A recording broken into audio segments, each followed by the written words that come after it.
closet glass door, and you can hear there's some grinding going on. These wheels sometimes get loose and they drop right here, and sometimes you can just pull it off and adjust them, or if the wheel itself is ground down. Upon my request, the client sent me a photo of the wheel. I recognized it because Home Depot does sell a few different types of closet wheels. I found the right one. I actually bought 4 because if one goes, there's usually more that need replacement as well. I'm going to lift this closet door out and see what's going on.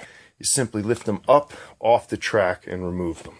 Now you can see with this particular model, there's nothing that holds this wheel actually on. There's no set screw, there's nothing. It just works by gravity. So that sits in the track, and then this screw adjusts it. So as the wheels wear out or this screw gets loose over time, you simply tighten it down and it will push the wheel down this way to raise it off the track.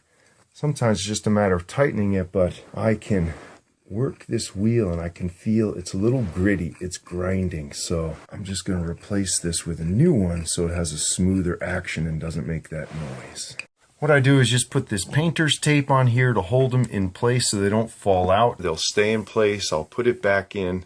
Now with the door in place, I just peel off the tape and then just turn this screw. I lift up on the door a little bit to relieve the pressure. It's a little easier. Keep turning the screw until the door is at the proper height and moving freely. Oh, there it goes.